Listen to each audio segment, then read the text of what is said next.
Hello, everybody. Welcome to the Bitchuation Room podcast. It's a podcast, it's a live stream, it's your new favorite thing in 2024. I am your host, Francesca Fiorentini, and I'm super happy to have you here. Super happy that you press play. I'm always grateful. And, stay grateful. Hashtag blessed. Grateful that you decided to spend your Tuesday here or your Wednesday or your Thursday or whenever the hell you're listening to this. A lot of you play catch up with this, which is I'm like, why do I do a news show? Everyone's heard these stories, but they haven't heard my unique take about them. We have such a good show. Former Biden administration official Tariq Habash is here. He resigned in protest over Biden's handling of Israel's assault on Gaza. And doesn't look like Biden is listening much to his very own administration. So super grateful to have him here to break down why he left, what he was doing. He was in the DOE, Department of Ed. So maybe he can shed also some light on the good things along with all of the bad things that are coming down from this White House. Also with me, Jordan Uhl, for the very first time. Super great, glad and grateful to have him as well. If you don't know Jordan, you're going to love him. He's the co-host of the Insurgents podcast, writes newsletters. The newsletter I hated here and never want to leave, and is just a regular contributor to TYT and an awesome progressive. You probably follow him online. So if you're here live, remember to press the little like button. Click the little thumb skis. And this is fun. I looked into some stats and only 6% of you have rung the bell that alerts you to when we're going live. And I feel like we can do better, people. I have rung my own bell. I mean, I ring my own bell all the time, it's my form of self-love. Let's not talk about it. But ring the bell because then you'll know that we go live on Tuesdays and Fridays. But if we're a little bit late or we're a little early or something happens or we decide to go live randomly on a Wednesday, you will get that alert if you watch live. If you don't watch live and you're listening as a podcast, my God, give this podcast 5 stars. Show this podcast some love. It is completely 100% independent, ad-free. That is correct. It is ad-free. For now, one can dream. I am again my little 6-inch heeled leg is out there on the road. I'm working the night shift for these ads, going yoo-hoo, sponsor me. You know what I mean? That being said, I cannot be held responsible for whatever pre-roll ad you're seeing in front of the YouTube. I apologize if it's like Mitt Romney asking, I don't know, to talk about his foot long. I do not like that. I have no control over that. It's probably some Zionist propaganda at this point.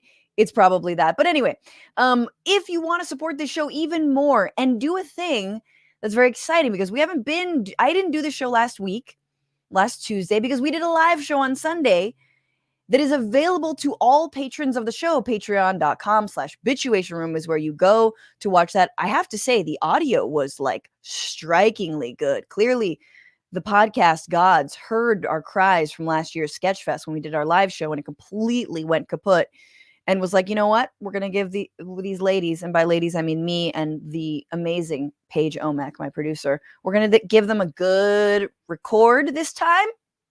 And so it was so fun. Emma Vigeland was there, Miles Gray of the Daily Zeitgeist, Nato Green, comedian, and labor organizer. We played, I think, one of the most fun final segments we've played, which was being press secretary to Trump and Biden and trying to interpret their clear octogenarian brain fart moments.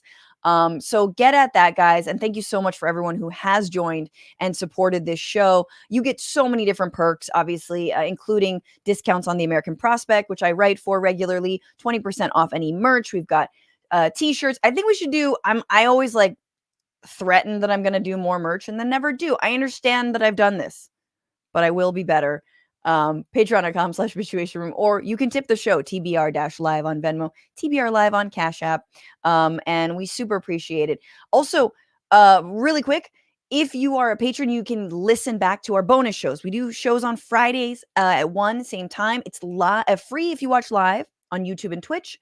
But if you want to listen back, if you want to watch it back, become a patron to get access to that. Last week, I got to say, it was a banger of a bonus show because I broke down an article that came out of Haaretz just last week, obviously, about a group called the Zaka group. The Zaka group was the first responders who were on the scene in some of the communities and the kibbutzes that were attacked by Hamas on October 7th. And the things that they did and the ways that they still continue to disrespect the dead from that day are wild. And then the kinds of misinformation that they spread are also wild. Patreon.com/Bitchuation Room, you guys. I cannot recommend that episode highly enough. You can also become a member on YouTube or Twitch to watch that back. Also, if you're a member on YouTube and Twitch, you get that live show. I apologize. There's a lot of announcements, but that was a really good show and chilling and incredibly upsetting. Let's just say all the beheaded babies, all that stuff, never happened. Didn't happen. Pregnant woman, a fetus hanging out of her stomach after Hamas cut her open. Didn't happen. Nope. Completely invented, indeed. But it gets worse. Watch that back. You will not regret it, as well as so many other amazing episodes. But with that, let's get into it, guys. Get your bitch caps on, god damn it. And let us start with what you're bitching about.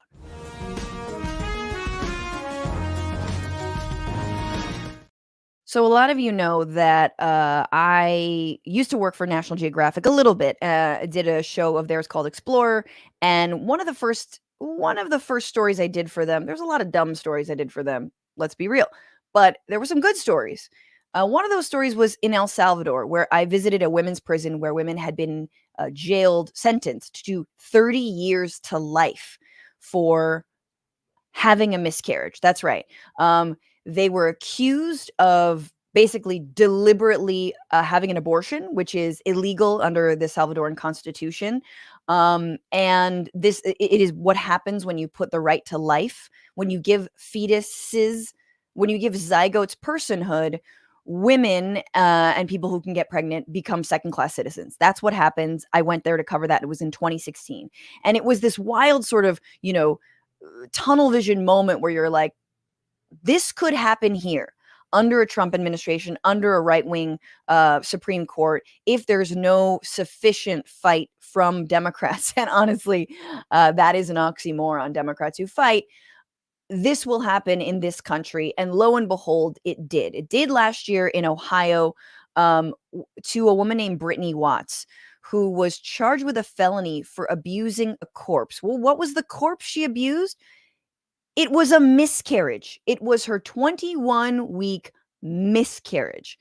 So she gave an interview to CBS this past week, and I just want you to hear the kinds of, like, the ways that our medical system, if abortion rights are not protected, if doctors and hospitals do not feel empowered to save women's lives, to adequately provide care, they, in effect, simply turn into narcs. Here's Brittany Watts speaking about her experience. The nurse comes in, and she's rubbing my back and talking to me and saying everything's going to be okay. Little do I know, the nurse that was comforting me and saying that everything was going to be okay was the one who called the police. I had a mother who had a delivery at home and came in without the baby, and I need to have someone go find this baby or direct me on what I need to do. Did she say if the baby was alive or not? She said she didn't want to look, she didn't want the baby, and she didn't look. The nurse said you didn't want to look and that you did not want the baby. Do you remember saying that? I said I did not want to look. I had never said I didn't want my baby. I would have never said something like that. Yeah. So there it is, a woman who has a miscarriage, and then the nurse calls 911, and effectively that leads to her the charges that she received, a felony. Those charges were dismissed. But this is the slippery slope that we are on 100%. And I want to just say, like, it is evil and awful for a nurse to do that. In El Salvador, women would wake up from having had miscarriages and be handcuffed to their beds. We are not far off from that in places in these red states, which we'll talk about in 1 second. But I just want to name like how chilling and disgusting that is when the entire medical system views you as a criminal. And that is what's happened under this far right government. It is also and this Supreme Court. It is something I don't think Joe Biden has a plan to actually reverse course on.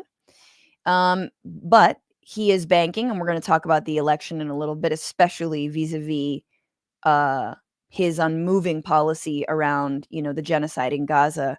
He is banking on the fact that women are incensed, specifically women in red states, and maybe that is enough. I do want to mention that Ohio, and remember, Ohio was one of the first states to have these like heartbeat bans. Ohio was one of these first states that was like, as soon as a heartbeat's detected, which means literally nothing, but whatever, 6-week abortion ban. I mean, super early.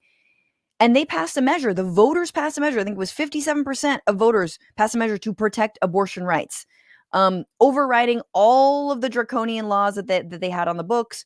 And now their state legislature, their Republican state legislature, is like, why don't we ignore that? So they're trying to override that. So again, meanwhile, people, hospital professionals are the ones caught in the middle. But it is wild to me. This is the thing that you like, people like me and Nat Geo go and sort of like shake their head at, El Salvador, this backwards country that, wow, I can't believe you would do this. No, we're doing it. We're doing it to women in this country for the supposed crime of having a miscarriage. That being said, I don't care if you want the baby or not. You should not be treated as a criminal. There's no evidence. What the fuck is this nurse doing? This fucking nurse doesn't know this woman was not to term. I'm sorry. Who the fuck are you? Like, honestly, who are you? What are you doing? You were so ill-equipped to do your job. Anyway, a little glimpse into our future if we don't actually have a plan to stop it. But that just like, I knew in 2016 we'd see this. And then in 2023, we did. With that, let's bring in my co-host from the Insurgents podcast and writes the newsletter I Hate It Here and Never Want to Leave. Please welcome Jordan Uhl. Hey, thank you for having me. Thanks for being here, Jordan. How are you? As you are also experiencing, it's very wet out here in Los Angeles. It's okay. Taking the good with the bad. Yeah, that's a wet ass city. It is. I like it. I dig it. I'm like, I'll drive. I don't care. People are like, oh my God, the roads. I can't just go. Seattle handles this all the time. What's wrong with us? Yeah. I mean, I grew up in Ohio, so I also grew up in an area with a ton of snow. So I got used to driving in just weather. So seeing people cautiously navigating corners and down the road is kind of funny, but as I mentioned, our basement flooded, and that is not funny. Yeah, no, it's not fun when your basement flooded. That sucks. Was that your man cave? Are we pouring one out? No. For the old MC? No, it's my fiance's. Lady cave. Woman cave. Yeah, we like lady cave. That sucks, dude. I feel like there was like a yoga mat that got fucked up off that or something. Like that's probably what happened to me. Jordan, what are you bitching about this fine Tuesday, February 6th? I came in with something light, and then you did yours, and now I'm like scrambling. Oh, I gotta do No, serious. please lighten it up. It is okay. I was gonna bitch about something super random, but I was like, you know what? Let me just get this off my chest. What do you have to say? Make it petty. Let's go. I hate the Grammys. I hate it. I kind of just look at all celeb pop culture was like a side eye. I don't really care for it. I don't get into the gossip stuff or the celeb news. Do you not like music? Is it No. Music? I love music. That's why I hate the Grammys. It is, and despite kind of my disdain for celeb culture at large, I really get into the optics and people watching at award shows. Like, how do people handle these situations? Because it's so awkward for people who lose. And then it's also kind of awkward for people who win, because you have to go up there and pretend like you're humble, and so many of these people are not. So it's just very entertaining to me as like a spectator sport. And I really like the Oscars because I love movies. I don't take myself too seriously as like a film buff, but I really do love watching movies. So I like the Oscars, but the Grammys is just such a gross representation of who excelled in music in the past year. It's just such a joke. And go ahead. Look, here's the thing. I think you're a massive hypocrite, obviously, because if you like the Oscars and all the pageantry, you're like, could I like movies? But then music? No, it's true. Now, it's hard to say, but it does feel like, and maybe this is snobbery, that the Grammys definitely caters to more. It's like if the Oscars gave awards to like Marvel films, like that's the way the Grammys, exactly, super pop culture. Although I've never heard Boy Genius, and now not only because they wore like ceasefire pins, like one of the few artists who did, but also because like they won an award. I was like, oh, let me listen to Boy Genius. I haven't yet, but I will. So like, and occasionally you've got breakout stars, like Arcade Fire won album of the year and everyone was like, Arcade who? And it's like, yeah, man, Arcade Fire. They are great. But it is generally very poppy. Yes. So I hear you on that. I will say, and to my ceasefire point, other than like beyond the Golden Globes or the other one and all the other BS awards for actors, you saw more artists speak up. Annie Lennox saying, artists for ceasefire, we need peace in the world. You saw Boy Genius. You saw a couple of other artists like Aja Monet wore like a little like a purse that was like a bejeweled watermelon. Like there were more, it seems like actual musicians clearly live in less fear of their jobs because I think I don't know what it is. I just think they're like a little bit more like, look, man, you can't just replace me. Where I feel like actors are like, shit is scarce out here. You know what I mean? Mm-hmm. Absolutely. It's disappointing that we're this late into award season and you have all of these opportunities for people with platforms and captive audiences to say or do something. And we just now get to a point where people are wearing pins. And Annie Lennox actually said it, but it's mostly just been visual or silent shows of support. That is frustrating. I think your Marvel comparison is really apt. Like I was thinking about that exact thing. Like what would it look like if the Oscars had the same approach as the Grammys where they just did popular things? It would be Pixar movies, endless sequels, just winning Best Picture year after year. It would be so sad. And it just reflects how narrow the representation is in that award show. Like it's mostly just pop, and that is, to me, not the best type of music year after year, but it always ends up typically winning. That being said, we are going to have a final segment about Taylor Swift. The Super Bowl is coming up, and so the Deep State has pressed go on her module that's just sort of right underneath the skin in her like gorgeous, perfect, wonderful neck. And we're gonna talk about how the right is obsessed with them. So I want to get your thoughts on Tay a little bit later on. But I like this. I like what you're bitching about. I second it. However, I was like, that Miley Cyrus hit is like, it is kind of a bop. Although, girl, just sing a Taylor song. Anyway, we'll get to that later, but let's get into it, guys. A lot of things happened this week. Only two in my mind. There's a lot to dig into. This is the week where.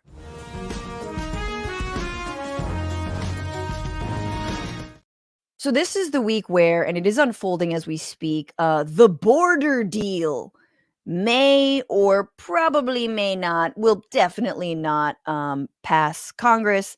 Now, why are we talking about the border deal right now? What the hell is this deal? And Jordan, I'm sure you remember, but for people who are like, what are we doing? It's beyond just that it's an election year and we got to like ratchet up fear against, like unaccompanied minors who I guess are taking our jobs, even though we're trying to put them to work. And anyway, but that's because remember how Republicans really didn't want to sign off on more aid to Ukraine.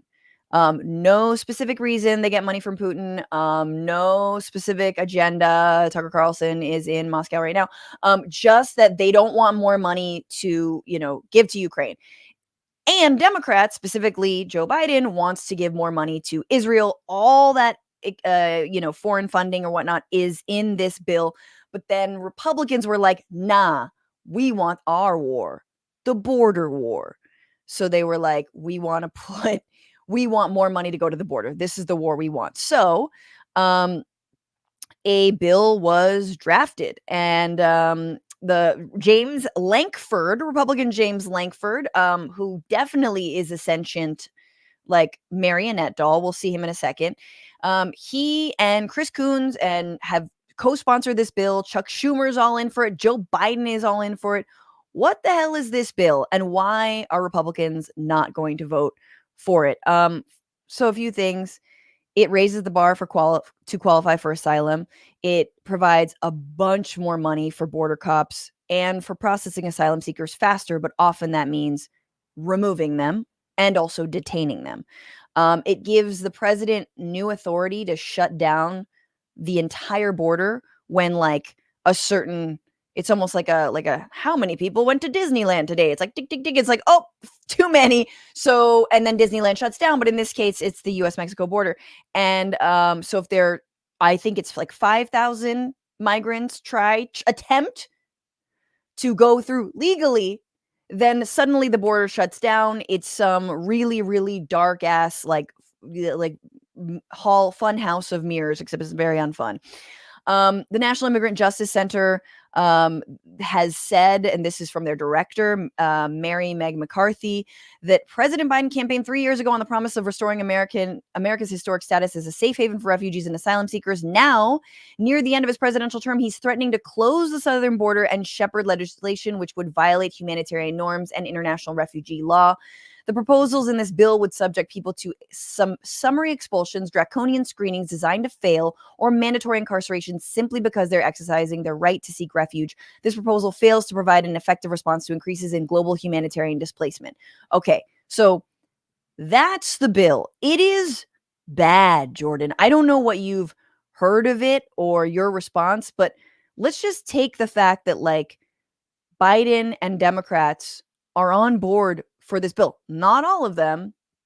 But, like, I think Senator Alex Padilla of California is against this bill.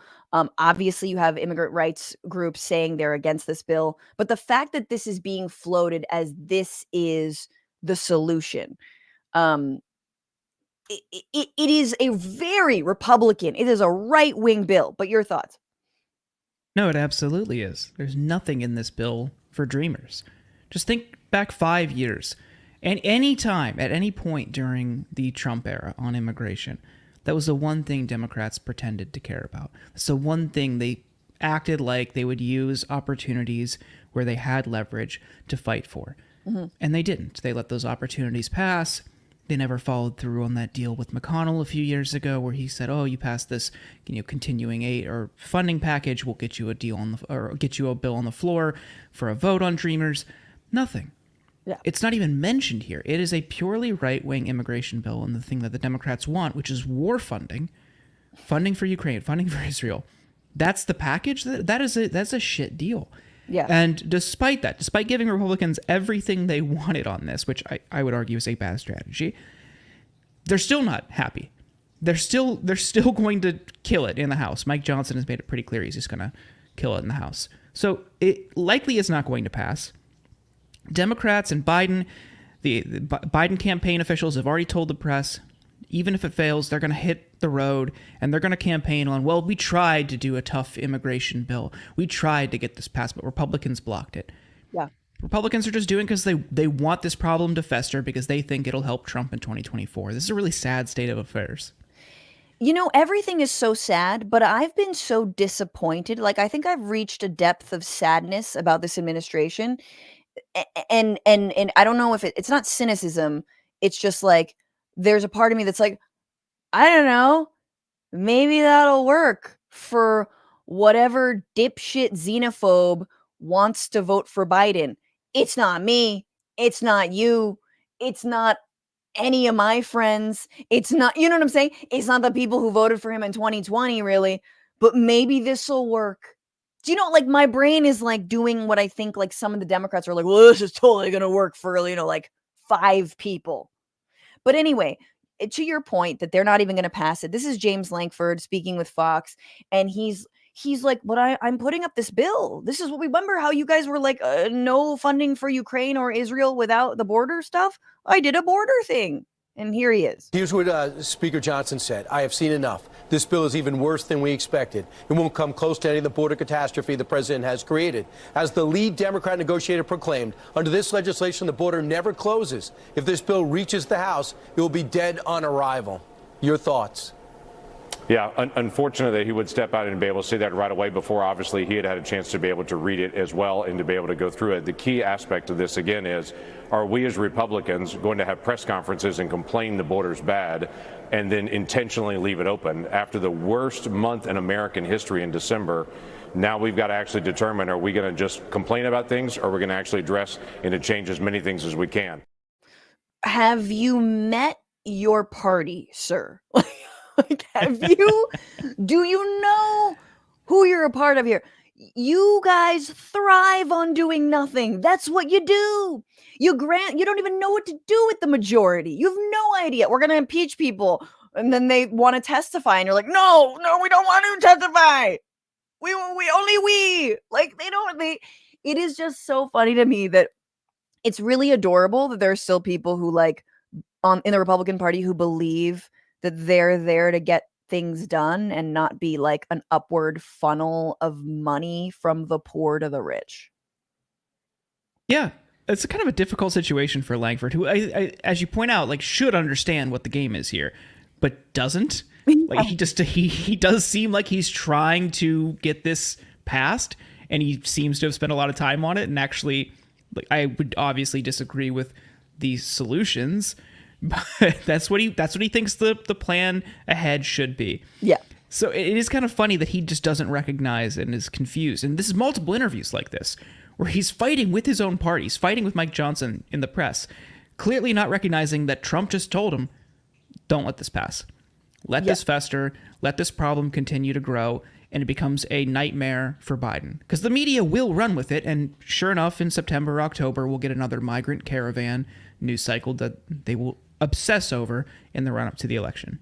But again, like, I mean, look, as you said, maybe if Biden campaigns on this, that we tried to do this horrible draconian bill that absolutely hands way too much power to the executive branch to just shut down the border and violate international law, which, by the way, is a thing I've been doing because I continued Trump's policy, from under the pandemic and denied people asylum seeking. Like, again, maybe that will work. I don't know. I mean, at least it's a idea. My jaded ass brain is like, I mean, they have something. It's not what anybody wants. It's really bad for everyone involved, but maybe it can work. Kill me. Speaking of killing people, no, I'm kidding. But there is an angle to this, and we have to move on. But I do want to mention that Mr. Greg Abbott, just a evil villain of a dude, is trying to make the border all about him. And I wasn't really privy to what the hell was going on, but Judd Legum sort of had a very long thread about this, and I don't want to belabor it too much, but basically, there is a park, what is it called? Shelby. There we go. All right, here we go. I don't want to, but let's go into it really, really quickly. So there's Shelby Park, and Texas has enclosed 47 acres of it. Now, this is supposed to be for the U.S. Border Patrol. The Border Patrol can't even get into it. It's apparently staging area for policing and interdiction operations along with the Rio Grande. On January 12th, 3 migrants drowned near the park. When border agents went to Shelby Park to address the situation, they were denied access. I mean, wild shit.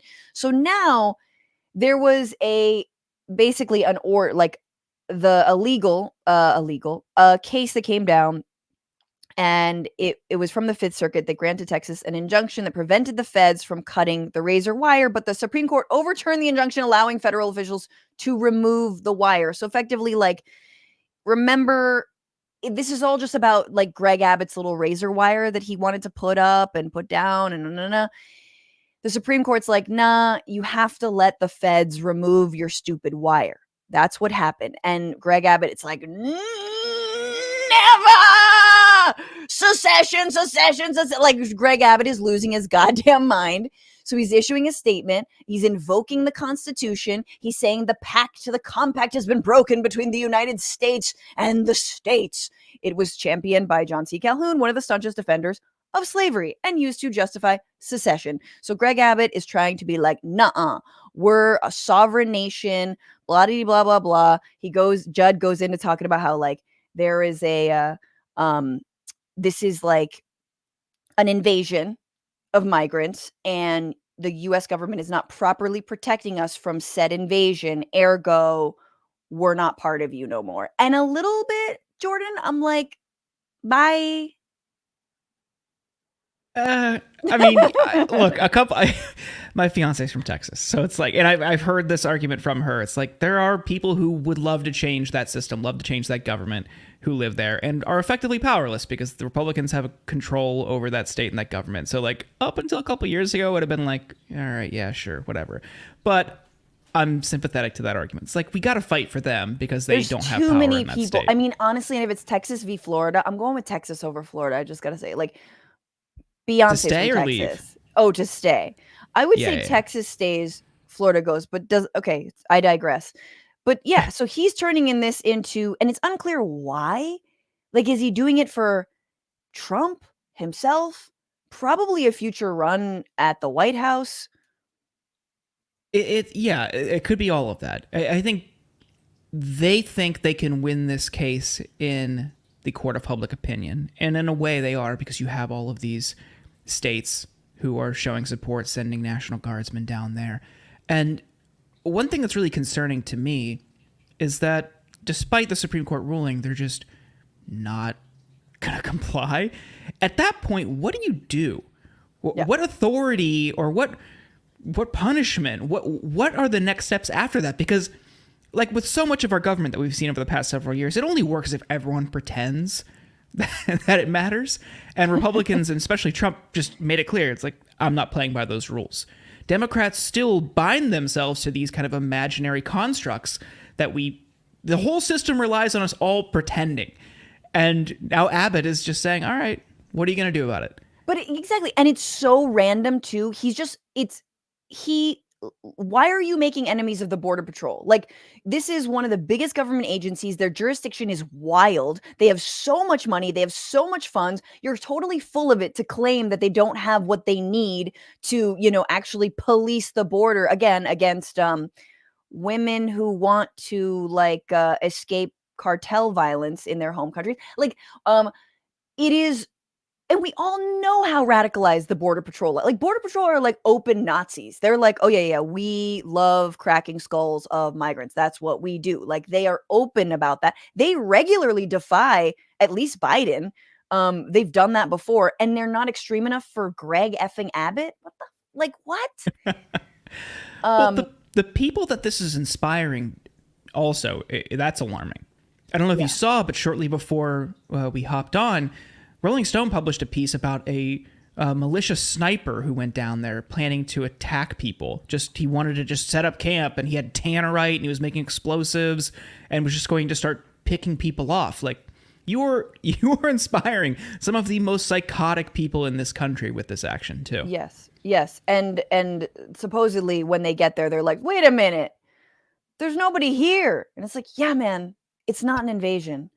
It's not what you think it is. I do, you know what I want to do? I want to bring in Tarek, and then we will go back to talk about how trash the media is. But maybe I'll let Tarek in on that discussion, because I do want to get his thoughts. But let's welcome him, because he's patiently waiting, like 50 Cent.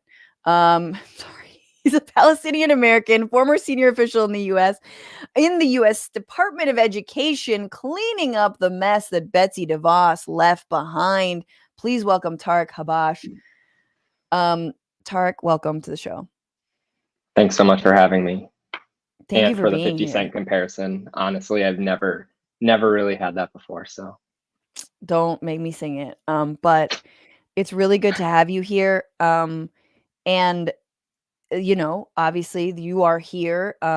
First of all, like, you should have been here before, although you probably couldn't have done interviews as part of the Department of Education, but just before we jump into why you resign, tell us about yourself. Who are you? How'd you get this job in the administration? What were you doing? Yeah, so before I joined the administration, I had been working in advocacy and research in the student loan and consumer protection space, focused on higher education affordability, fixing a broken student loan system that I think so many of us have really just felt completely beaten down by, fighting back against the regulatory capture of the Department of Education under Betsy DeVos and Donald Trump. I helped found a nonprofit that did a lot of work kind of on all of those different aspects, and volunteered on the campaign in like my professional capacity with like my expertise to help shape the administration's like future agenda on education, higher education, student loan issues, economic justice, and policy. And that's kind of how I got connected. Tight. That's very cool. So you're someone who did volunteer to did you volunteer once it was clear that Biden was the nominee, or were you like riding with Biden? Let's go. Let's see. Like, how much of a sorry, how maybe I'm calling you out. How much of a true believer were you in Biden? Totally fair question. I volunteered once like the policy committees were starting to be developed. So this was long after the primaries were kind of settled, and Biden at the time was the Democratic nominee. I've been a self-identifying Democrat for a long time. I volunteered on numerous campaigns, knocking doors, phone banking, doing the work to like help progressives and people on the left or center left really, have opportunities to affect policy that did not bad things for people of color and, everyday Americans. Well, before we move to this assault on Gaza and how it affected you and how it affects here, us here, let's just stick with Department of Ed really quickly. Like, I think give me your assessment with how much Biden has fought for student student debt relief. I know it's been piecemeal. There have been waves. I have friends who had student debt for, I believe it was over 20 years. So then they had it, or almost 20 years. So they had it automatically absolved, like, some really great things, but it hasn't been the sweeping plan that I think some of us had hoped it would be, and obviously got caught up in the courts. So can you just explain, like, what was your assessment of how much Biden really like wanted to throw down on student debt relief? Yeah, I mean, I think that unfortunately, like what we've seen has been this system that hasn't worked for so long for millions of Americans. And like in the last decade alone, like the growth in the entire portfolio has been catastrophic. We like hit the 1 trillion mark years ago, and subsequently just like more rapidly accumulated more and more federal student loan debt. This is like the federal government effectively being one of the largest consumer financing like banks in America that is providing trillions of dollars of debt to college age students, to older Americans that are trying to get new skills to go back into the workforce, and the debt is just weighing down on them. There are a lot of really great programs that actually try and make the debt more affordable and manageable so that you can repay based on your income, so that if you work in public service, you can get relief after 10 years of working qualified employment. But those programs never really worked. And under Trump and under Betsy DeVos, like they essentially like pushed the screws on the system as far as they could go. And we saw so many people essentially get denied relief that they were entitled to under the law. And so I think like one thing that I think Democrats broadly really recognize, this wasn't just Joe Biden, but this was Elizabeth Warren, this was Bernie Sanders, this was almost every single candidate during the Democratic primary was acknowledged that, there needed to be widespread, acknowledgement of the broken system and taking really formative steps to address the biggest problems. Yeah. Part of that is upfront investment in students. And I think the Biden administration over the last couple of years has made some of the largest investments in the Pell Grant program, which has seen its purchasing power diminished substantially over the last 3 decades. But at the same time, creating the most generous income-based repayment program in student loan history, creating pathways to provide waivers for borrowers who were lied to by their student loan companies so that they could retroactively access the benefits of programs like public service loan forgiveness, fixing other relief programs for students and student loan borrowers who had been defrauded by their schools and never should have taken out that debt. There were just like every single aspect of like the system was not working for borrowers. And I think that Democrats have really leaned into addressing that as one of their, foremost like issues to fix, because, at the end of the day, in 2024, we have over 40 million Americans with federal student loans, millions more with other types of, private student loan debt, and fixing the system holistically is a huge priority to ensure that Americans can really, get out from under that weight, to really be able to save for retirement, start families, start businesses, purchase homes, contribute to the economy. All of those things are really critical. Oh my God. That's the thing that I think people don't understand is obviously the infusion of money that it brings to the economy more broadly when you relieve student loans. But so you were doing some good. Now that you've left, because Biden has been doing a lot of bad, but I mean, I'm obviously simplifying. Just before we leave the education stuff, do you think he could have fought harder when it comes to some student loan debt relief and cancellation? Or was it like, I mean, we haven't seen him go as hard as he has on like this border stuff that we're seeing play out now. Yeah, I mean, I think it's a really good question. I think Americans are going to feel very differently about this depending on their circumstances. Were they part of the 3.5 million Americans who have received debt relief to date and have had their lives financially transformed because of it? Or are they part of the other 40 million Americans who had student debt, who were promised that they were going to see widespread relief because they met all of the criteria, and because Trump judges that were, given seats in the Supreme Court essentially determined on a political basis that, we don't want to provide that relief? I think, complete Americans, AstroTurf. Exactly.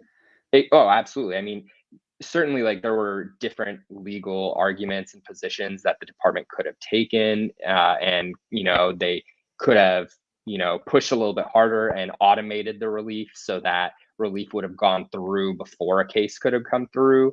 And I feel like Americans probably see that, and they see, oh, look at what the administration is doing, using emergency powers to send hundreds of millions of dollars of weapons to Israel to essentially destroy places of worship and homes and hospitals and just civilian infrastructure and tens of thousands of lives, and doing that outside of congressional authority. And no one bats an eye. But God forbid we take that aggressive of an action to provide widespread automatic relief to struggling Americans who have unimaginable weight of student debt weighing on their shoulders, on their families, on their finances. Yes, if we take a positive step to help Americans here.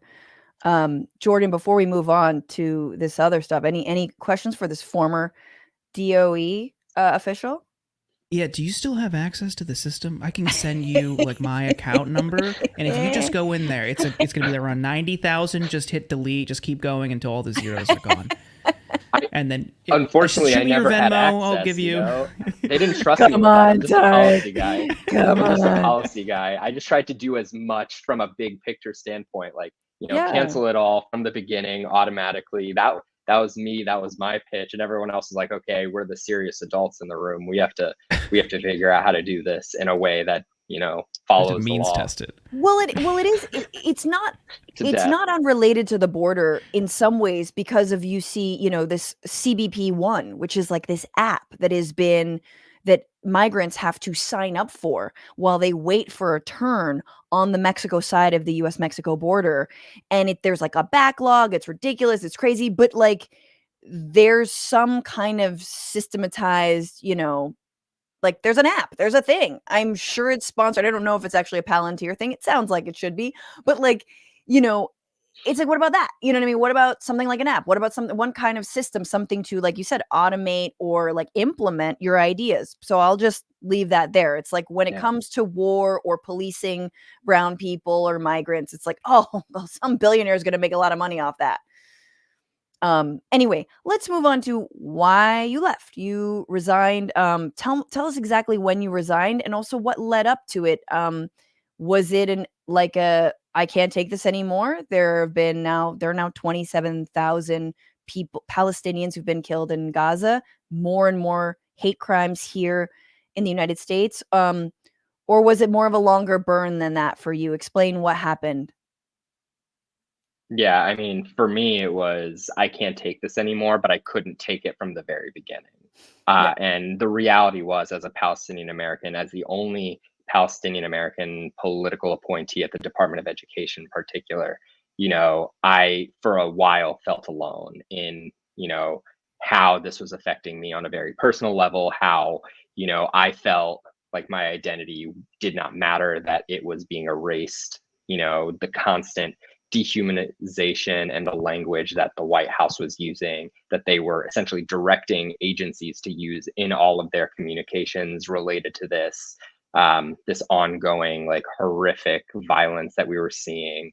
It made it extremely difficult to continue to do really important and really good work at the department, because it just eats at your heart, at your soul, like knowing people who are directly affected, who are losing their lives, who are suffering from collective punishment, who are just trying to survive, and not only enabling the dehumanization and violence, but actually financing it and greenlighting that violence was too difficult to bear. I did everything I could while I was there to raise concerns about the language we were using, raise concerns about the policies and how it was affecting people's lives in a very real way. Having conversations with the White House, having conversations with the secretary and the chief of staff.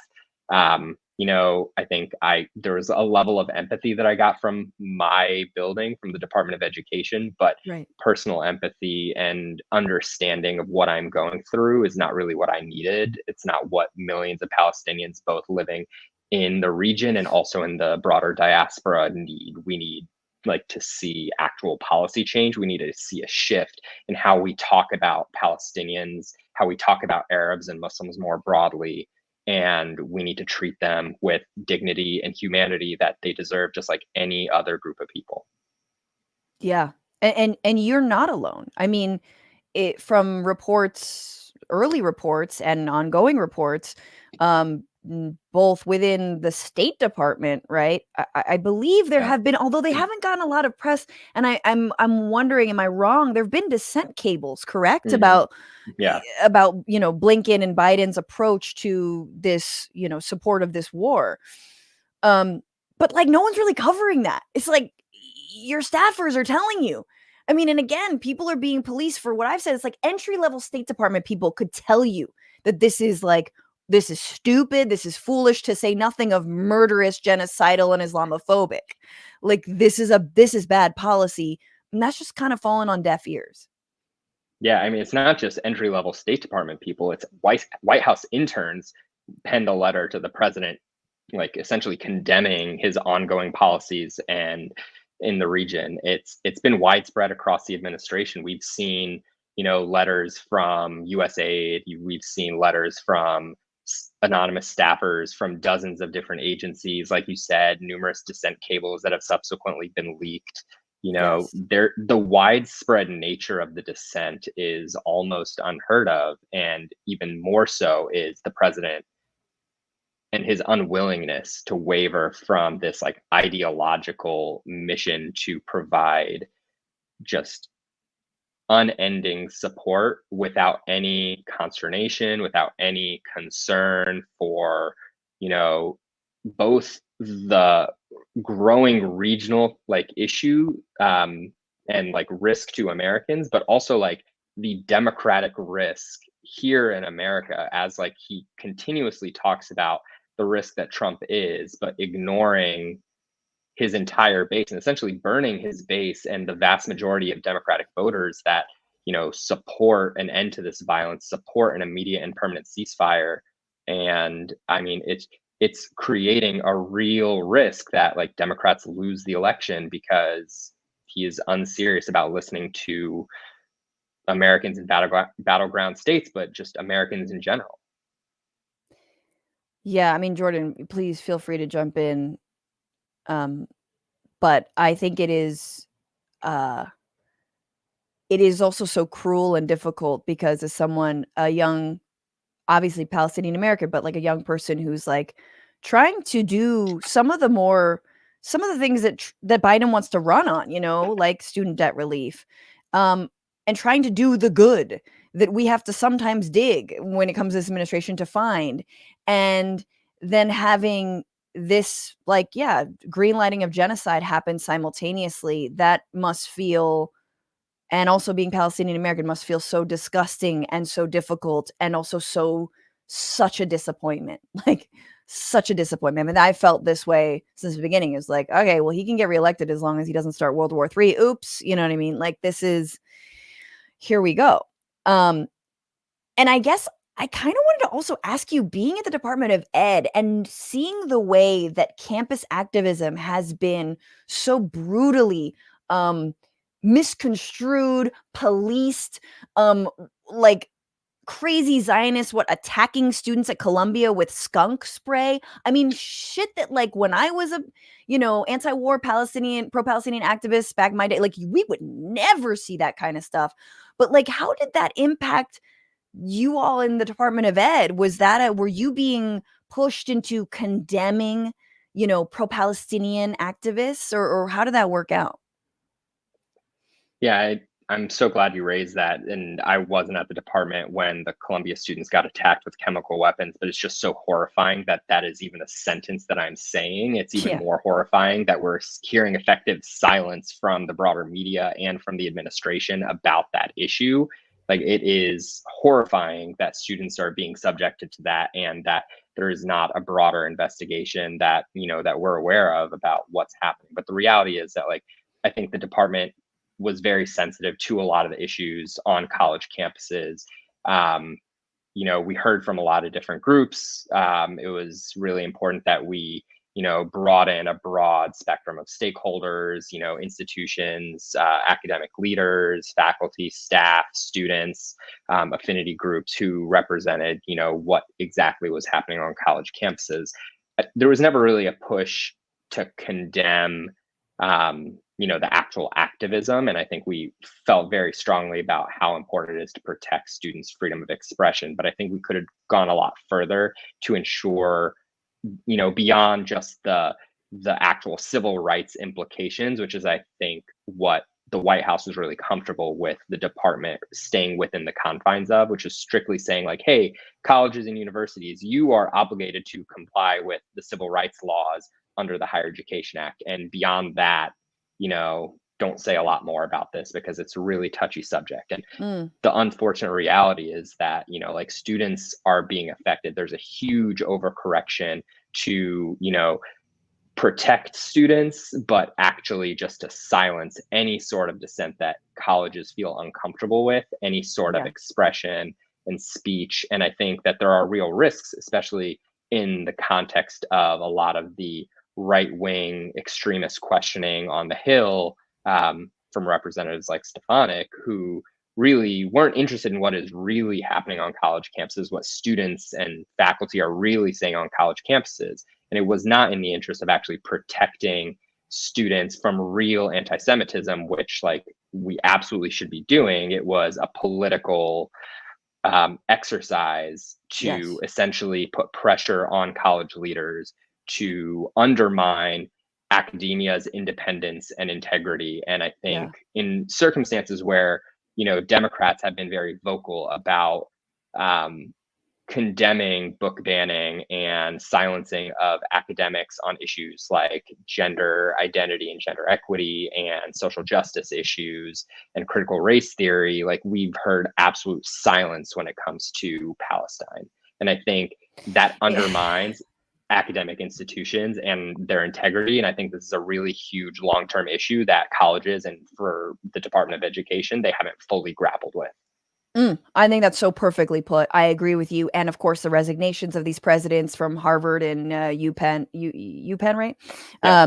Just like prove that incredibly. The refocusing on DEI, diversity, equity, inclusion, and instead of actually focusing on the real issue, which is that anyone who speaks out for Palestinian human rights is immediately called anti-Semitic. It truly, and I think, and Jordan, please jump in after this, but I do think that, as someone who has always believed in ending the occupation, always believed in Palestinian liberation, but also maybe didn't have it at the forefront. I'm not Palestinian-American, didn't have it at the forefront of my political sort of barrier, sort of my bar, in terms of like who I like, who I endorse, whatnot. Now I'm like, no, this is the issue. This actually exposes a whole lot. And it exposes a whole lot, especially when it comes to foreign policy, of course, but also here at home when we truly are trying to combat white nationalism. We're trying to combat anti-Semitism. We're trying to combat the right, and we're trying to combat Islamophobia. We all should be in the same, on the same side here, but we're shooting our own people, right? And we're throwing them under the bus. But Jordan, jump in. Thanks. So I'm wondering about the resignation and the response itself. I think Francesca and I, maybe you, but I don't want to speak for you, have concerns about the administration, especially the Biden campaign's inability to recognize just how discontent people are and how upset people are over this issue. I don't think they're taking that anger very seriously and the risk it poses to 2024. I mean, there's a potential that this could effectively swing the election in favor of Trump. So I'm wondering what the response was from your colleagues, from other administration officials when you did resign. Were they understanding, or did they just treat it like any other resignation? I definitely don't think it was treated like other resignations. There was a lot of understanding from the Department of Education. I had a lot of conversations over the course of a few weeks because I wanted people to understand that this wasn't about the department, the work that we had been doing that I still continue to believe in, or any individual or interaction that I had. This was strictly about just policy differences on issues that we didn't work on every single day. And as a representative of the administration, I could not continue what I'm doing. I could not continue to represent the administration that I just didn't believe in anymore. Mm-hmm. And I think a lot of people understood. I think it resonated with people from my building, but it also resonated with so many other people who I heard from in the subsequent days and weeks after the resignation. I heard from colleagues from the White House. I heard from colleagues in state and USAID and labor. I mean, I probably talked to, dozens of different people at this point who continue to try and do really important and good work within the administration, who have expressed their solidarity and support for me, want to check on me and make sure I'm doing okay. And the reality is you're better than ever. Reminded me that is totally true. But it also reminded me that,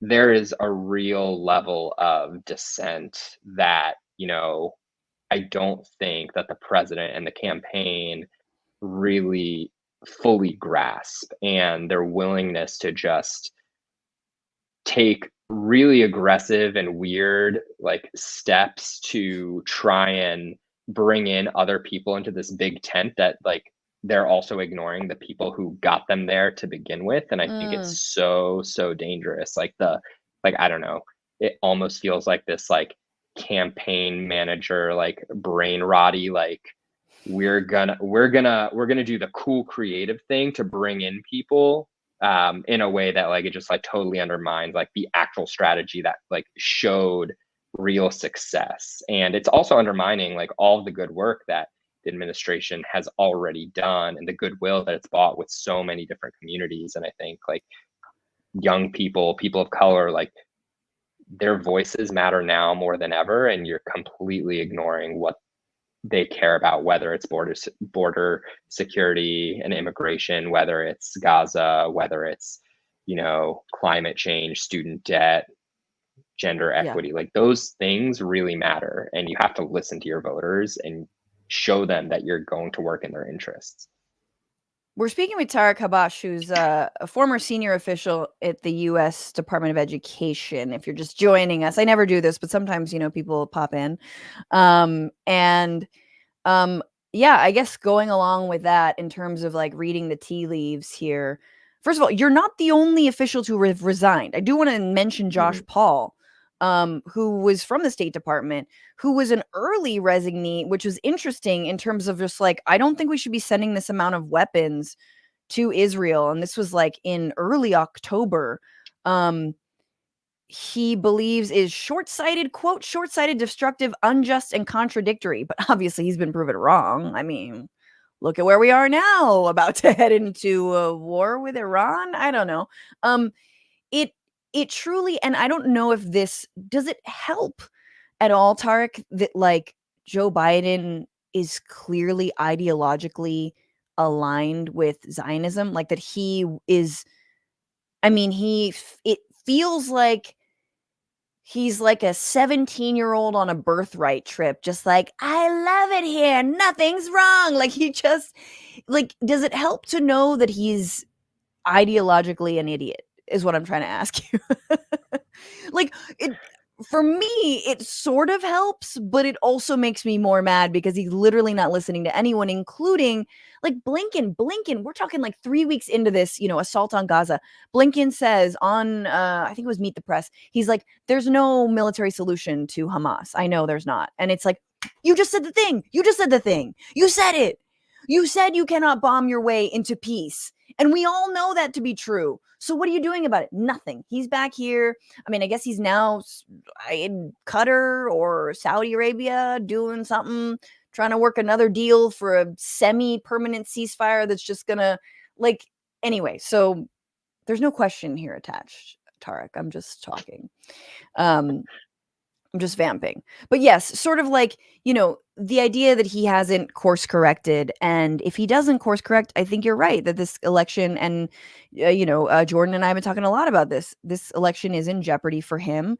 And it is truly one of those things that is like, nah, it's on you, dude. Like, this is on you. This is squarely, this isn't on getting Taylor Swift to endorse you. This isn't on, just a bunch of like TikTokers changing their mind. This is on you to turn this thing around. But yeah, what are your thoughts? Can we just quickly talk about like the reality that like the campaign thinks that Taylor Swift is going to be the savior is like so crazy, because you're relying on like a billionaire white woman who, like, it's just like elites relying on elites to solve a problem that has nothing to do with them. Like your policies are the things that people are seeing, and like the videos of like children and women and doctors and journalists and aid workers being killed and mutilated and like losing limbs, like that is what is causing record low poll numbers. That's what's causing you to be losing to a literal insurrectionist who is on trial in every major battleground state by not insignificant numbers. Like, yes, Taylor Swift and her like teenage white girl like supporters are not going to be the people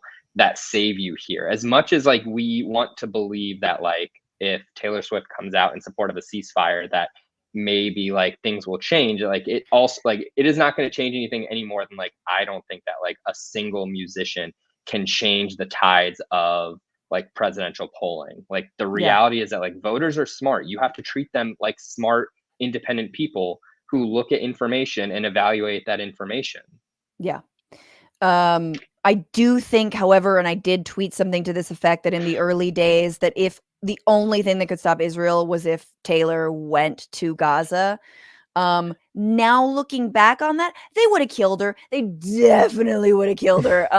And not looked back and have been like, she deserved it. She was, an anti-Semite. She had a copy of Mein Kampf somewhere. But yeah, it is. And this is what I was saying, I think to Jordan a little bit ago before you came on, was I am getting that 2016 Clinton feeling. And that is the feeling of pipe down, children. We got this. We don't need you to win. We don't need your vote. We'll get this with suburban women who are mad about abortion rights, as if those are the only people who are mad about abortion rights. And we'll get this with, former Trump voters who don't like the fact that he may or may not be convicted of a felony before, the election. But just let's talk about the abortion rights stuff for a second, because Sure. Didn't that ruling come down during the administration? Like, didn't we have all this time to address that and fix that and use executive authority to protect women's rights and to protect women's right to choose? And the fact that we were in power and didn't do that, and you're like, oh, abortion is on the ballot. If it was, then we should have fixed it. If we care about that, let's stop being so cynical and realize that when you have power, you have to prove that you're wielding that power effectively. And if you're not, why are we just basing this off of the other guy is worse? Yes, let's actually start doing good stuff. On student loans, I actually think we did some good stuff.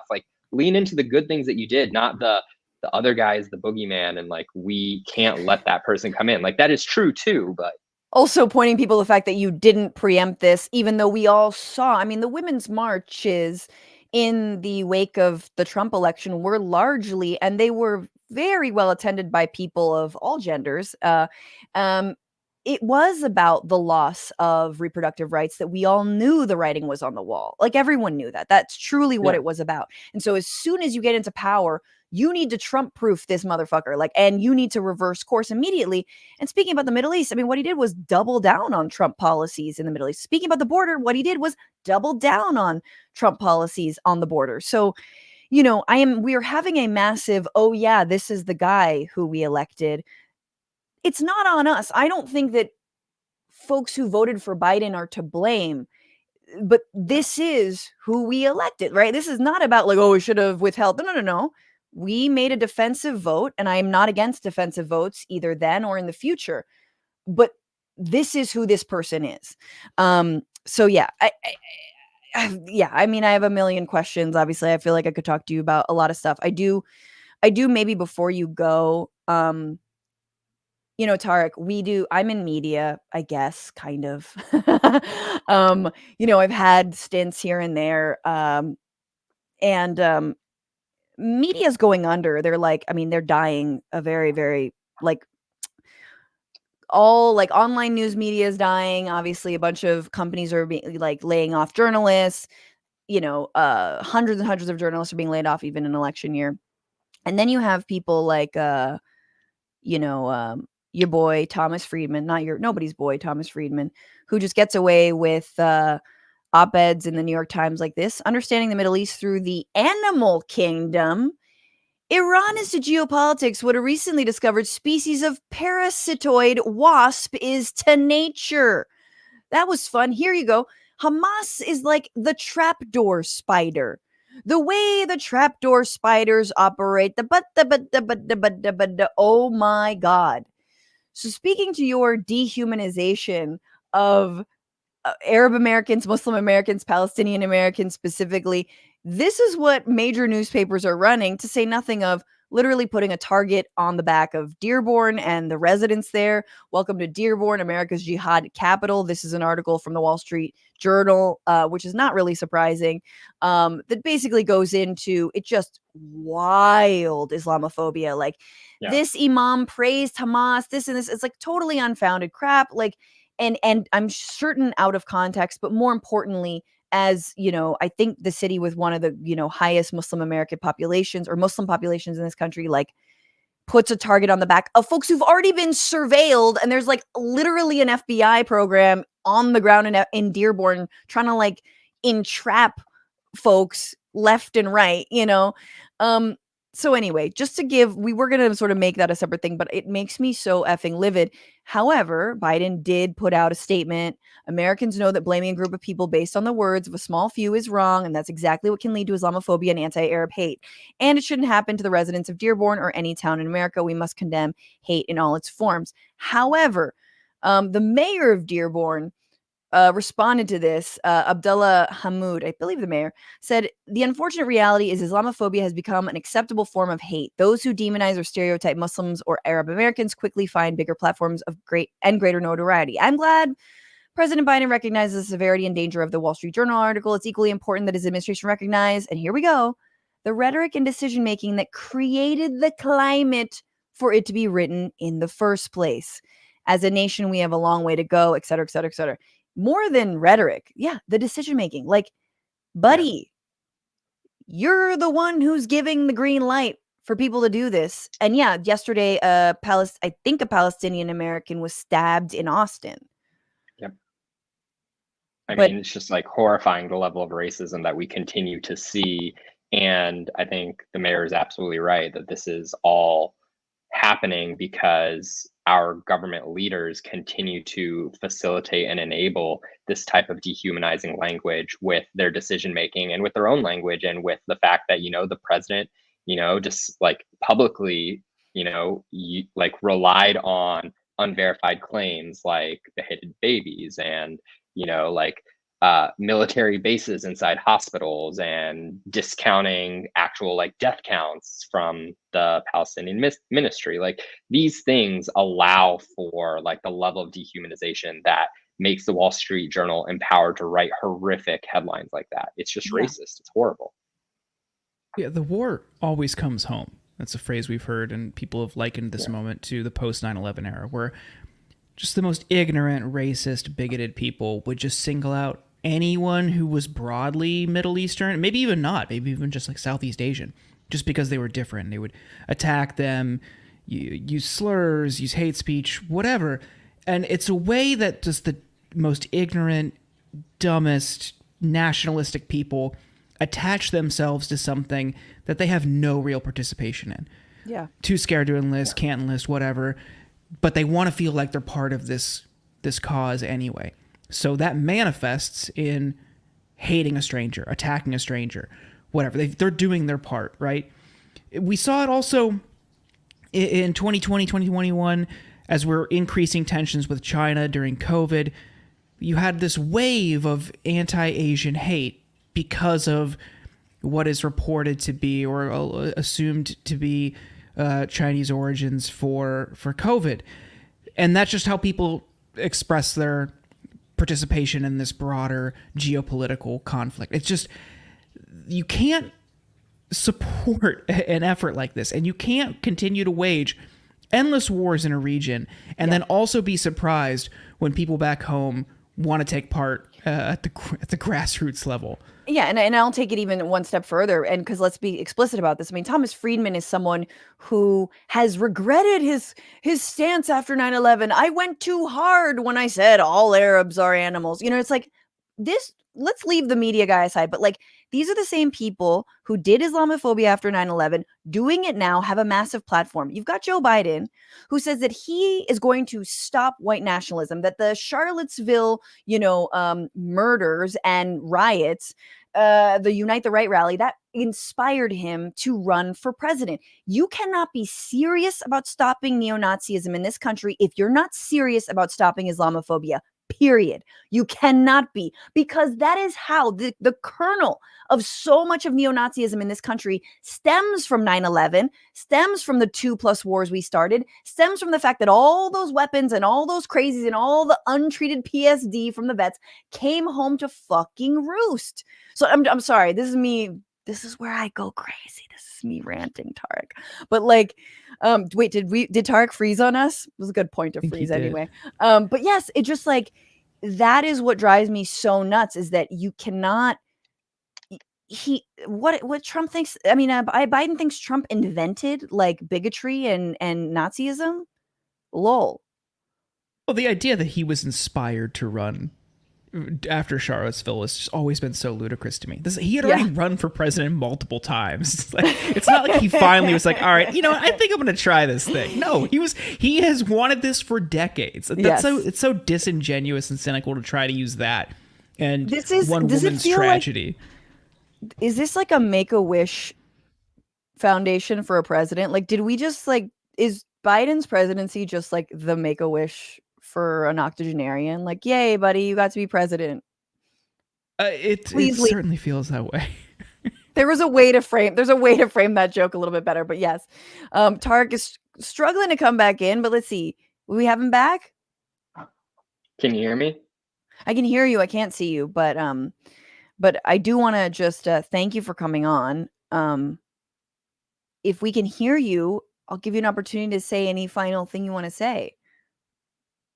Yeah, I just want to say thank you again for having me. Love your show and appreciate everything you guys continue to do to elevate the importance of calling for an immediate and permanent ceasefire, ending the occupation, and giving Palestinians equal rights and supporting their self-determination. I think it's critical. I think we're in a world where I think we might have just lost Tarek, but I 1,000,000% agree. And here's what I'll say about Tarek. He's on the right side of history and his career will be long and robust. Like, I have no doubts. And I say this as someone who also feels very precarious about, you know, speaking out about Palestine, you know, when so many shook ass mofos won't because they don't want to lose job opportunities. Journalism's already in the shitter and like Hollywood execs aren't buying shit anyway. It's a perfect time to speak out. So but it's such a hard thing to take that stand, and also you do it knowing that you're going to be proven right. And I don't mean like, oh, in the end of the day, we'll all see this was genocide. No. In the end of the day, we're going to be electing people like Tarek to office. In the end of the day, we will be making people like Joe Biden irrelevant, in my opinion. Like, that is my hope. But Jordan, am I being too optimistic? I mean, maybe on making people like Biden irrelevant, but I just to underscore what you said about Tarek and what he did, like that takes a tremendous amount of courage. And I also want to respect people who truly want to do something like that but can't. Yeah. Right? Even if I don't know Tarek's financial situation, I hope it's good. Maybe there was a landing pad. Maybe there was a runway for him to go without work. Maybe there wasn't. Either way, that is still incredibly brave. And he's back. We're gassing you up. We're just we're gassing you up. Thank you. And his hair is cute, and he's wearing a suit. So handsome. Yeah, brave. Exactly. But yes, I love this. Can you guys do this like weekly? Just like call me up and like say really nice things to me. I mean, yes. And I think, yes, number one, yes. And I do think that I was just saying, and I think that there is more for you. Like, and I hope we can, and I do think that folks like yourself and like, you know, Representative Ilhan Omar, Representative Rashida Tlaib, I think are truly inspiring when it comes to being Muslim voices who represent, and again, I am not Arab or Muslim American, but I do feel represented by them because I, as someone who wants to pull back the US war machine, feel nothing but solidarity with, like, you know, Arab and Muslims in this country and around the world whose homes and families and home countries have been torn apart by our foreign policy. So it's just like, this is, anyway, I think the tide is turning, even if Israel's the last to know, and Joe Biden. But yeah, Tarek, thank you so much for being here. Thank you, guys. Take good care. And now we can continue to praise him as he is gone and it's less awkward. No, but speaking about billionaire white ladies, we do have one final segment. And I do want to talk about this because, Jordan, have you been privy to the amount of like preemptive flying off the handlebars that the right has been doing when it comes to Taylor Swift? Yeah, absolutely. Yeah, unfortunately. But yes. Yes, they have decided that she, along with the US-Mexico border, is the biggest threat to Americans somehow. And they are, the funniest thing about this is that they have realized that Taylor Swift is very popular, that she is, I guess, powerful, that when she buys a thing or she does a thing, that thing goes out, goes like out of stock or whatever. And they are begging her to not endorse Joe Biden. They are just, and there have been multiple segments where they're like, it'd be a real shame if she just were to.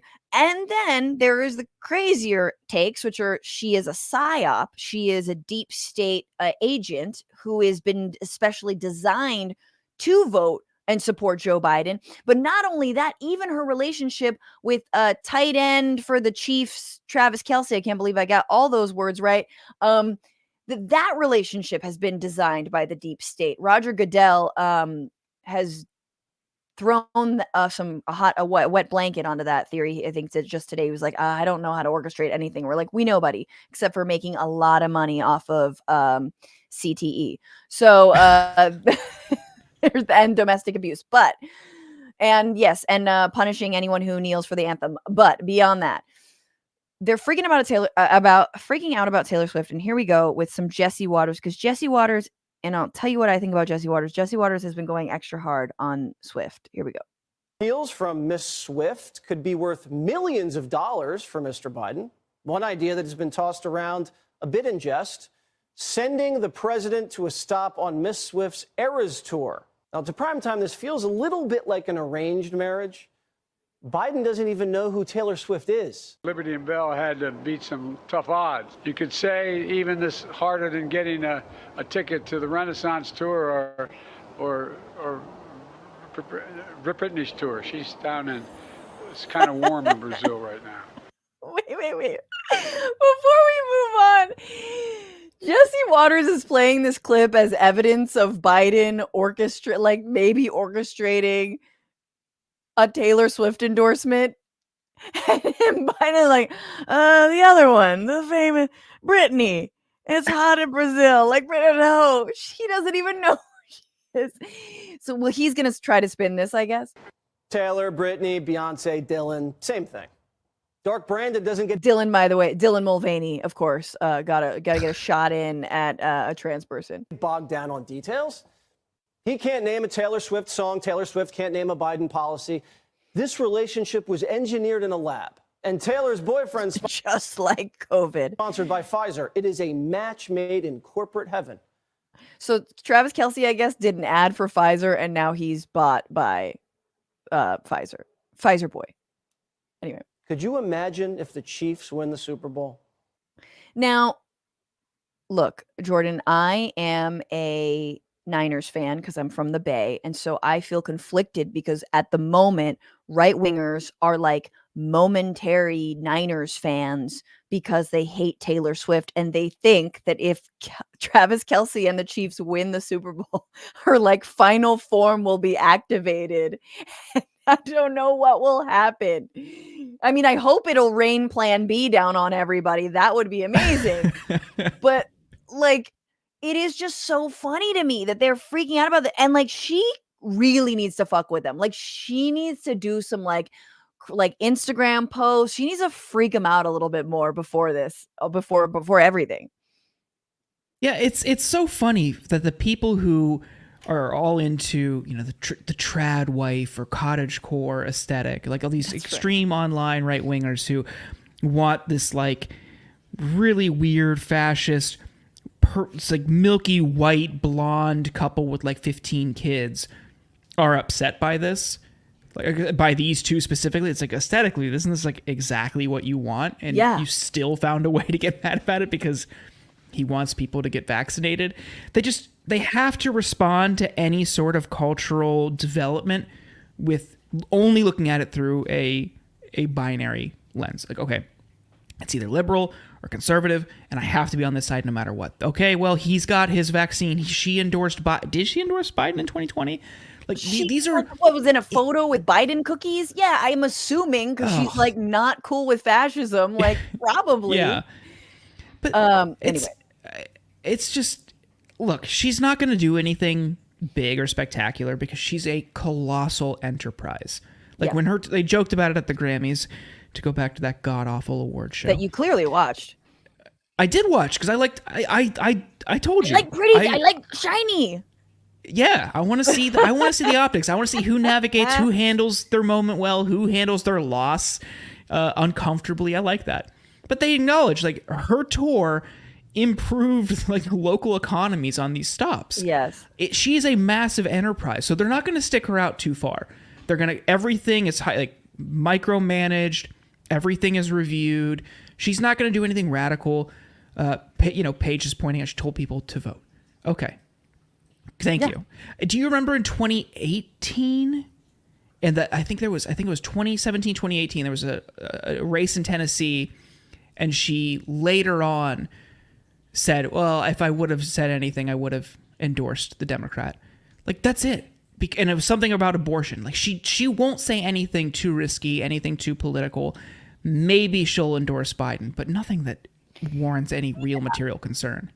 Yeah. Well, okay, I have a few thoughts on this whole Taylor Swift. So, okay, during the pandemic, things were dark, man. I got Tay-pilled. I'm going to be straight up with you, all right? Folklore, Evermore are great albums. I stand by those two albums. I don't love Midnights. It's a little too poppy for me. I don't love her old stuff. Very poppy for me, but I did get Tay-pilled. Then I started doing some digging. Then I started looking at her lyrics. She is, white feminism, but she's also a feminist. Like, she also believes in, like abortion rights. And she also like makes fun of everyone who wants her to be like the trad wife. She like has some lyric about, I'm not down with that 1950s shit. She once like sued a guy for touching her ass, but only collected $1 just to clown on him. Like, she's kind of tight in a lot of ways.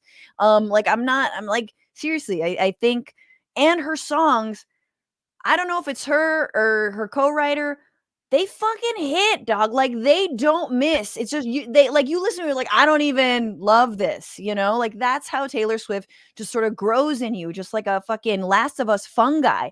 And so I will say, I do think she's got some leverage and she's got some power. That because the right is scared. And I think she should use it. Why not? She should get people to vote. Of course, she should speak out for abortion rights. And I think it's so funny because ultimately what MAGA knows, as Donald Trump has said that he thinks he's more popular than Taylor, I'm more popular than it. MAGA knows, no, he ain't. They know. Motherfuckers leave his speech early. You think anyone would leave a Taylor Swift concert early? Are you fucking crazy? But they've heard all the hits. Yeah, same shit. No one's leaving a Taylor Swift concert early. A lot of MAGA voters leave Trump speeches early because they're like, we've seen it, we've heard it, we know the hits. I don't like the final one. There's a QAnon song now, blah, blah, blah, blah. So I just think it's so funny that they know that ultimately she eclipses him, This is a, paper cover rock type situation. I mean, to be clear, because I value my life, in no way am I saying I don't like Taylor Swift as a person, and I think she's great. There's clearly something what's there in her heart. It seems as though a lot of people are confident in who she is as a person, and that's why they like her so much. There's something there.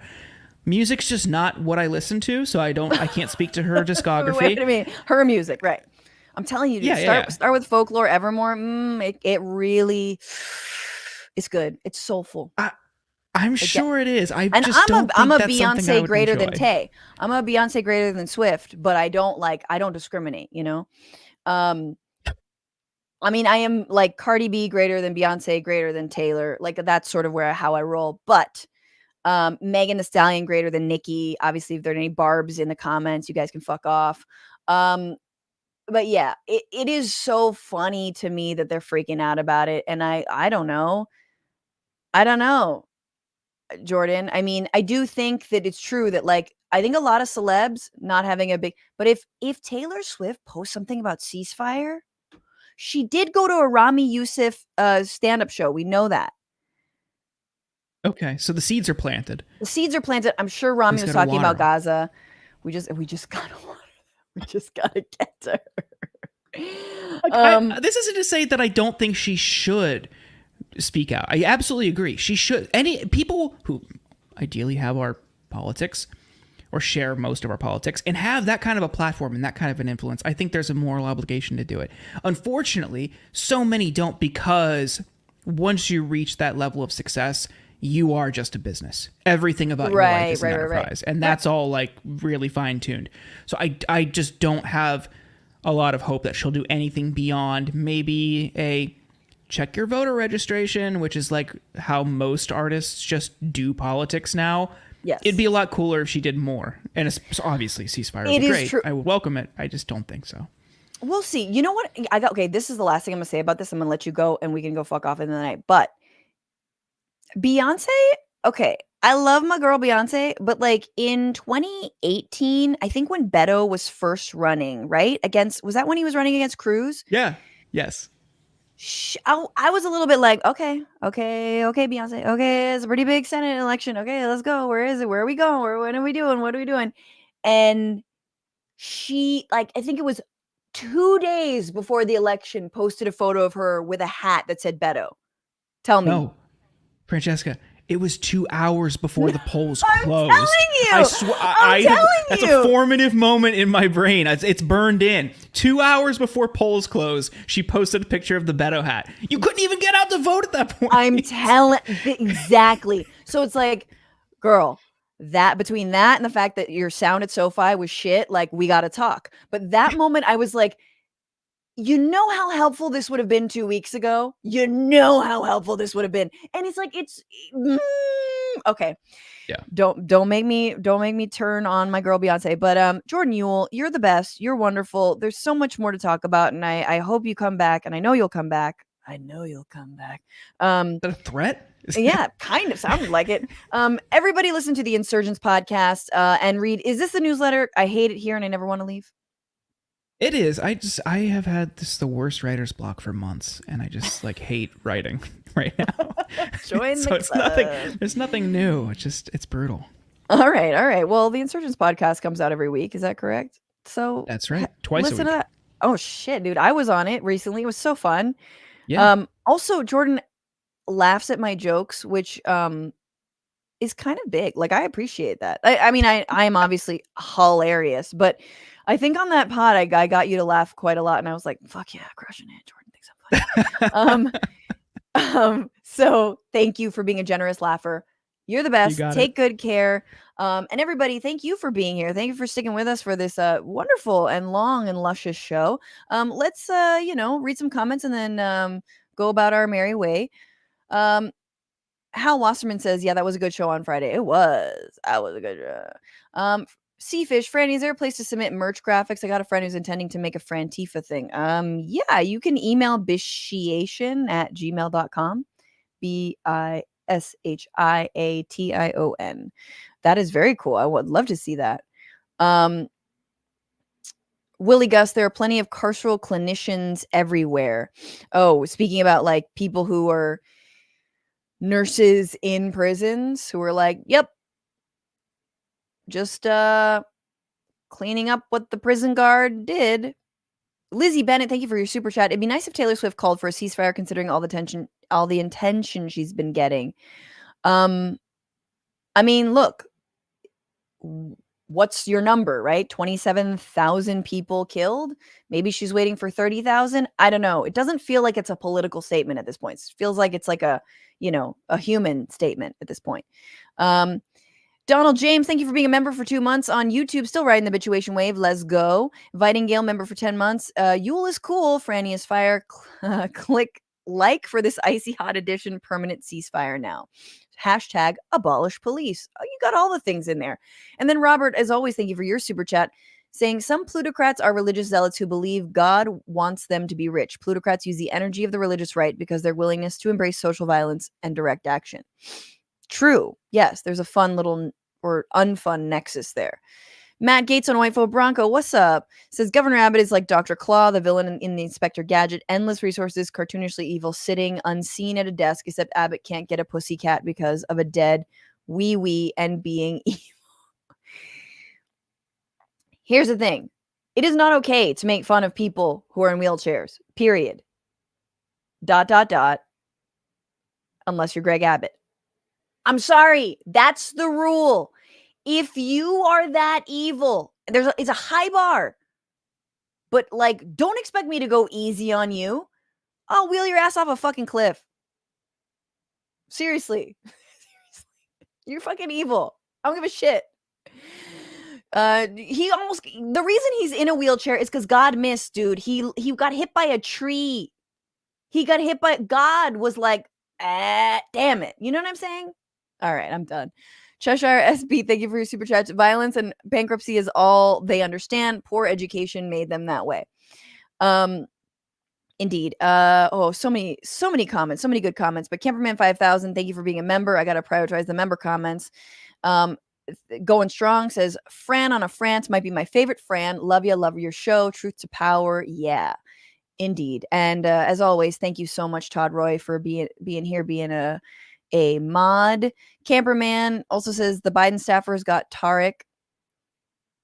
Biden staffer got Tarek. I don't know what that means. Joe Biden, Jenks Raging Emotions, member for 3 months, says Joe Biden, the absent-minded professor, is so mentally declined that he's able to orchestrate a deep state NFL Taylor Swift psyop. MAGA, pick one. Honestly, is he sleepy or is he a crime boss? You can't have it both ways. Sean Buford reminds us, aren't conservatives supposed to hate San Francisco as well? Yeah. Owen the Schmoopy Dragon on Twitch, folklore greater than Evermore, though. Yes, of course. It is poppier, but like it depends on your mood. I think Evermore has got, I don't know. I think it's more like if you want the beat, if you want to flip over the record, you know what I'm saying? Did you Ghost Army of Bots on Twitch? The New York Times is like a wasp laying its eggs in their readers. True. All right, guys, let's thank everybody. You know, if you are a patron at $10 or more, you get a shout out. And I've been told that lately you can't hear my shout outs because the fart song is so overpowering. So I will attempt to rectify this and shout out all the patrons at $10 or more, or at least who've joined recently. And I apologize if I didn't say your name, but here we go.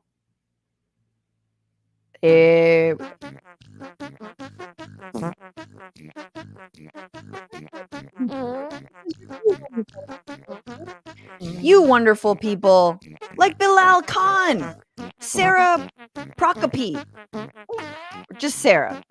Let's forget I pronounced your last name. Elizabeth Emig and Sammy Elkari.